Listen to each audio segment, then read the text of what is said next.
Hi friends, welcome back to my channel. இன்றைக்கி வீடியோவில் நம்ம கிச்சனில் நம்ம செய்யக்கூடிய வேலைகளை பாதியாக குறைக்கக்கூடிய ஒரு சில முக்கியமான டிப்ஸ் அண்ட் ட்ரிக்ஸ் தான் பார்க்க போகிறோம். நீங்கள் 50 பூரி கூட சுட்டு எடுக்கலாம், ஒரு சொட்டு எண்ணெய் கூட குறையவே குறையாது. அந்த அளவுக்கு ரொம்பவே சூப்பரான ஒரு டிப்ஸ் அண்ட் ட்ரிக்ஸ் தான் இந்த வீடியோவில் நம்ம பார்க்க போகிறோம். நார்மலாகவே நம்ம பூரியெல்லாம் சுட்டி எடுத்தோம் அப்படின்னா சுட்டு முடிச்சதுக்கப்புறம் பார்த்தீங்கன்னா எண்ணெயோட நிறம் மாறிடும், அடியில் பார்த்தீங்கன்னா கசடுகள் நிறைய தங்கியிருக்கும். ஆனால் இந்த டிப்ஸை நீங்கள் ஃபாலோ பண்ணி செஞ்சீங்க அப்படின்னா எண்ணெயோட நிறமும் மாறாது, அடியில் கசடும் தங்காது, ஒரு சொட்டை எண்ணெய் கூட குறையாது. ஸோ அந்த அளவுக்கு சூப்பரான டிப்ஸ் தான் இன்றைக்கி நம்ம பார்க்க போகிறோம். பார்க்கறதுக்கு முன்னாடி நம்மளுடைய சேனலை சப்ஸ்கிரைப் பண்ணாதவங்க மறக்காமல் சப்ஸ்கிரைப் பண்ணி கூடவே இருக்கிற பெல் பட்டனையும் கிளிக் பண்ணிக்கோங்க. ஃபர்ஸ்ட் டிப் என்னன்னு பார்க்கலாம். முட்டைகளை நம்ம வேக வைக்கும் போது உப்பு சேர்த்து வேக வைப்போம். அது கூட கொஞ்சமாக ஆயில் சேர்த்து வேக வச்சோம் அப்படின்னா முட்டை வந்து உடையாமல் விரிசல் விடாமல் இருக்கும். இது கூடவே ஒரு ஹாஃப் லெமனை சேர்த்து நம்ம வேக வச்சோம் அப்படின்னா உள்ளே வந்து நம்ம வேக வைக்கும் போது பாத்திரத்துடைய கலர் வந்து பார்த்திங்கன்னா சேஞ்ச் ஆகிடும். மேலே இருக்கிற அந்த பாத்திரமும் அந்த அடியில் தண்ணி இருக்கிற பாத்திரத்துடைய கலரும் பார்த்திங்கன்னா நல்லா வந்து டிஃப்ரென்ஸ் தெரியும். ஸோ இந்த மாதிரி லெமன் சேர்த்து நம்ம வேக வைக்கிறப்போ அந்த கலர் வந்து மாறாது. அதே மாதிரி முட்டையும் பார்த்திங்கன்னா நல்லா சாஃப்டாக வெந்து கிடைக்கும். இப்போ பாருங்கள், முட்டையெல்லாம் நான் வேக வச்சுட்டு தண்ணி எல்லாத்தையுமே நான் ஃபில்டர் பண்ணி எடுத்திருக்கேன். அந்த பாத்திரத்துடைய கலர் வந்து பார்த்திங்கன்னா அடியில் கொஞ்சம் கூட மாறவே இல்லை. ஸோ கொஞ்சம் லெமன் வந்து போட்டு நம்ம வேக வச்சோம் அப்படின்னா ரொம்ப ஈஸியாக இருக்கும். அடுத்த டிப்ஸ் என்னென்னு பார்க்கலாம். பழைய ஹாட் பாக்ஸ்லாம் இருந்துச்சு அப்படின்னா அது தூக்கி போடாமல் இந்த மாதிரி டிப்ஸுக்கு நீங்கள் யூஸ் பண்ணிக்கலாம். நான் உங்களுக்கு காட்டுறதுக்காக நான் நார்மலாக யூஸ் பண்ணுற ஹாட் பாக்ஸை தான் யூஸ் பண்ணியிருக்கேன். நார்மலாகவே நம்ம கத்திரிக்காய்லாம் வாங்கி வச்சோம் அப்படின்னா ஒரு 1 வீக் கழிச்சு நிறம் வந்து மாறிடும். அதே மாதிரி சுருங்கி போன மாதிரி ஆகிடும். இந்த மாதிரி ஹாட் பாக்ஸில் போட்டு வச்சோம் அப்படின்னா நிறமும் மாறாது, சுருங்கியும் போகாது, நல்லா ஃப்ரெஷ்ஷாக இருக்கும். ட்ரை பண்ணி பாருங்கள். அடுத்த டிப்ஸ் என்னென்னு பார்க்கலாம். அப்பளம்லாம் வாங்கினோம் அப்படின்னா சாதாரணமாக நம்ம பிளாஸ்டிக் பாக்ஸில் தான் போட்டு ஸ்டோர் பண்ணி வைப்போம். ஆனால் அந்த மாதிரி போட்டு ஸ்டோர் பண்ணக்கூடாது. இந்த மாதிரி ஒரு சில்வர் டிஃபன் பாக்ஸில் போட்டு ஸ்டோர் பண்ணி வச்சுக்கோங்க. நம்ம நிறைய அப்பளம் வாங்கி ஸ்டோர் பண்ணி வைக்கிறப்போ லாஸ்ட்டில் வந்து நம்ம அப்பளத்தை எடுத்து யூஸ் பண்ணும்போது கொஞ்சம் பதத்து போன மாதிரி ஆகிடும். அதோடைய கிறிஸ்பினஸும் பார்த்திங்கன்னா கம்மியான மாதிரி ஆகிடும். அந்த மாதிரி ஆகாமல் இருக்கிறதுக்கு நம்ம ஸ்டார்டிங்கில் வாங்கும் போது எந்த அளவுக்கு கிறிஸ்பினஸோட புதுசு மாதிரி இருக்கோ அதே மாதிரி நம்ம லாஸ்ட் வரைக்கும் வச்சு யூஸ் பண்ணணும் அப்படின்னா இந்த மாதிரி சில்வர் டிஃபன் பாக்ஸில் போட்டு யூஸ் பண்ணிக்கோங்க.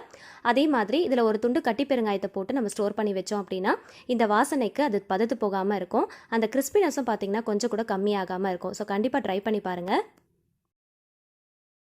அடுத்த டிப்ஸ் என்னென்னு பார்க்கலாம். அகலமான ஒரு பாத்திரம் எடுத்துக்கோங்க. ஒரு ஜல்லடையும் எடுத்திருக்கேன். தேவையான அளவுக்கு மாவை ஃபஸ்ட் நம்ம ஜலிச்சு எடுத்துக்கலாம். நான் கோதுமை மாவும் மைதா மாவும் ரெண்டுத்தையும் ஈக்குவலான ரேஷியோவில் கலந்து தான் எடுத்திருக்கேன்.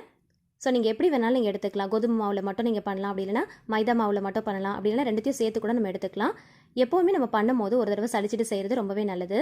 ஸோ தேவையான அளவுக்கு மாவை ஃபஸ்ட்டு வந்து நம்ம சளிச்சு எடுத்துக்கலாம். தேவையான அளவுக்கு கொஞ்சமாக உப்பு சேர்த்துக்கலாம். கொஞ்சமாக வந்து சுகர் ஆட் பண்ணிக்கோங்க. இந்த மாதிரி ஆட் பண்ணிவிட்டு நம்ம பூரி சுட்டு எடுத்தோம் அப்படின்னா நல்லா வந்து மேலே வந்து பார்த்திங்கன்னா நல்ல ஒரு கோல்டன் கலரில் நமக்கு கிடைக்கும். ஸோ அதுக்காக தான் கொஞ்சமாக வந்து சுகர் ஆட் பண்ணுறோம். தேவையான அளவுக்கு கொஞ்சம் கொஞ்சமாக வாட்டர் ஆட் பண்ணி நல்லா வந்து மாவு பிசைஞ்சு எடுத்துக்கலாம். சப்பாத்திக்கு வந்து மாவு நல்லா சாஃப்டாக பிசைவோம். ஆனால் வந்து பூரிக்கு பார்த்திங்கன்னா ரொம்ப சாஃப்டாகவும் இருக்கக்கூடாது, ரொம்ப ஹார்டாகவும் இருக்கக்கூடாது. மீடியம் கன்சிஸ்டன்சியில் நல்லா பிசைஞ்சு எடுத்துக்கோங்க. கொஞ்சம் கொஞ்சமாக தண்ணி சேர்த்து பிசைஞ்சிங்க அப்படின்னா கரெக்டாக வரும். மாவு பிசைஞ்சதுக்கப்புறமா லைட்டாக வந்து ஆயில் அப்ளை பண்ணிவிட்டு ஜஸ்ட் ஒரு 5 மினிட்ஸ்க்கு மட்டும் அப்படியே மூடி போட்டு ஒரு ஓரமாக வச்சிடலாம். ரொம்ப நேரம் வைக்கணும் அப்படிங்கிற அவசியம் இல்லை. ஒரு 5 நிமிஷம் வச்சாலே கரெக்டாக இருக்கும். பூரிக்கு பக்காவான ஒரு கிரேவி செஞ்சு காட்ட போகிறேன். அதுக்கு ஒரு கடாயில் 2 டேபிள் ஸ்பூன் அளவுக்கு தேங்காய் எண்ணெய் எடுத்திருக்கேன். ஆயில் நல்லா ஹீட் ஆனதும் கடுகு, உளுந்து, ஜீரகம் மட்டும் சேர்த்து நல்லா பொரிய விட்டுக்கோங்க. 2 பெரிய வெங்காயத்தை நல்லா தின்னா நீல வாக்கில் ஸ்லைஸ் பண்ணி வச்சுருக்கேன். அதையும் சேர்த்துக்கலாம். தேவையான அளவுக்கு உப்பு சேர்த்து வதக்கிக்கலாம். இது கூடவே கொஞ்சமாக கருவேப்பிலை கொத்து, ஒரே ஒரு பச்சை மிளகாய் கட் பண்ணிட்டு சேர்த்துருக்கேன். உங்களோட காரத்துக்கு ஏற்றப்போ நீங்கள் பார்த்து சேர்த்துக்கோங்க. இப்போ கொஞ்சமாக இஞ்சி பூண்டு பேஸ்ட் ஆட் பண்ணிவிட்டு நல்லா வதக்கி விட்டுக்கலாம். ஈக்குவலான போர்ஷனில் நான் தக்காளி ஆட் பண்ணியிருக்கேன். எந்த அளவுக்கு நம்ம வெங்காயம் எடுக்கிறோமோ அதே அளவுக்கு ஈக்குவலான போர்ஷனில் தக்காளியும் ஆட் பண்ணிவிட்டு நல்லா வதக்கி விட்டுக்கலாம். மூடி போட்டு குக் பண்ணுறப்போ சீக்கிரமாக வதங்கி வந்துடும்.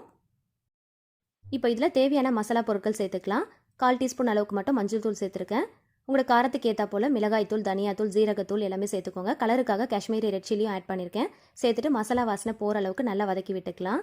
நம்ம எந்த கிரேவி செஞ்சாலும் மசாலாவை நல்லா எண்ணெயில் வதக்கினா தான் நல்லா டேஸ்ட்டு கிடைக்கும். இப்போ தேவையான அளவுக்கு கொஞ்சமாக வந்து வாட்டர் ஆட் பண்ணிக்கலாம். ஆட் பண்ணிவிட்டு நல்லா மிக்ஸ் பண்ணிவிட்டு உப்பு காரம் கரெக்டாக இருக்கான்னு செக் பண்ணி பார்த்துக்கோங்க. இப்போ மூடி போட்டு ஒரு 5 நிமிஷத்துக்கு மட்டும் நல்லா கொதிக்க விட்டுக்கலாம்.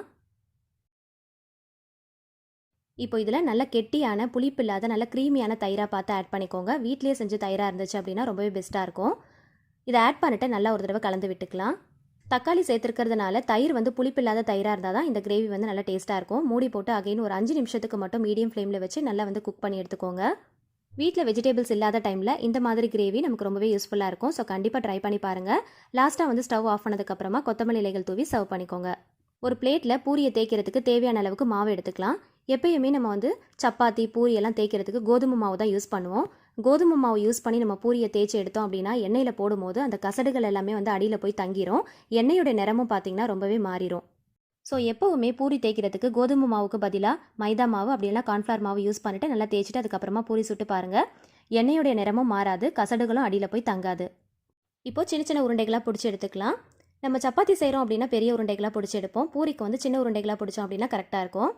எப்பயுமே பூரியை வந்து எண்ணெயில் போடுறதுக்கு முன்னாடி இந்த மாதிரி கார்ன்ஃப்ளவர் மாவு அப்படின்னா மைதா மாவில் ஒரு தடவை போட்டு நல்லா தேய்ச்சி எடுத்துக்கோங்க. சப்போஸ் உங்களுக்கு மைதா மாவு சேர்க்கறதுக்கு விருப்பம் இல்லை அப்படின்னா அதுக்கு பதிலாக நீங்கள் கார்ன்ஃப்ளவர் மாவு கூட சேர்த்துக்கலாம். இந்த மாவு சேர்க்கறதுனால கொஞ்சம் கூட எண்ணெயோட நிறம் வந்து மாறவே மாறாது. அந்த கசடுகள் வந்து அடியில் போய் கொஞ்சம் கூட தங்கவே தங்காது. நான் உங்களுக்கு செஞ்சு காட்டுறேன், வீடியோவை ஸ்கிப் பண்ணாமல் பாருங்கள். இப்போ பாருங்கள், இந்த அளவுக்கு நல்ல திக்னஸில் நம்ம வந்து உருட்டி எடுத்துக்கலாம்.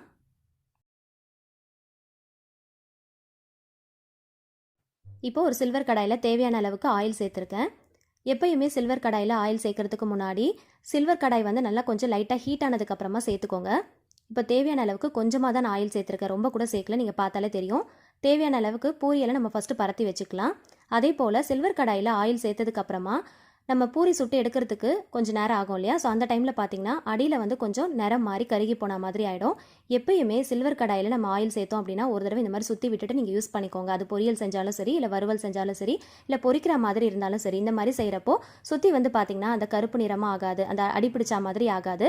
அதே மாதிரி எண்ணெயில் வந்து பூரியோ இல்லை பஜ்ஜியோ வடையோ நீங்கள் போட்டு பொரிச்சு எடுக்க போகிறீங்க அப்படின்னா ஒரு சிட்டிக்கு அளவுக்கு மட்டும் உப்பு சேர்த்துட்டு நீங்கள் பொரிச்சு எடுத்தீங்க அப்படின்னா எண்ணெய் பார்த்தீங்கன்னா ஒரு சொட்டு அளவு கூட கம்மியாகவே ஆகாது.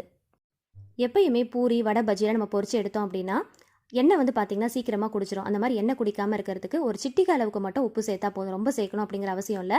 இதனால் நம்ம சேர்க்குற அந்த பொருள், அதாவது வறுத்து எடுக்கிற அந்த பொருளுடைய உப்புத்தன்மை அதிகமாகுமான்னு கேட்டிங்கன்னா கண்டிப்பாக ஆகாது. நம்ம சேர்க்குற அந்த உப்பு பார்த்தீங்கன்னா அடியில் அப்படியே தங்கி தான் இருக்கும். ஸோ பூரியும் பாருங்கள் நல்லா உப்பி வருது. அந்த எண்ணெயோட நிறமும் பார்த்தீங்கன்னா கொஞ்சம் கூட மாறவே இல்லை. கசடுகளும் பாருங்கள் அடியில் கொஞ்சம் கூட போய் தங்கவே இல்லை. அதே மாதிரி சில்வர் கடாயில் பொரிச்சு எடுக்கிறப்போ சுற்றி வந்து பார்த்தீங்கன்னா ஒரு கருமை நிறம் படைஞ்ச மாதிரி ஆகிடும், அந்த மாதிரி ஆகவும் இல்லை. ஸோ இந்த டிப்ஸெல்லாம் நீங்கள் ஃபாலோ பண்ணி செஞ்சு பாருங்கள், ரொம்ப சூப்பராக ஒர்க் அவுட் ஆகும். ஸோ வீடியோ வந்து நான் கட் பண்ணாமல் உங்களுக்கு கண்டினியூஸாக ஷூட் பண்ணி காட்டியிருக்கேன். நான் 10 பூரி கிட்ட போட்டு எடுத்திருக்கேன். பூரியும் பார்த்தீங்கன்னா நல்லா சாஃப்டாக நல்லா உப்பி வந்திருக்கு.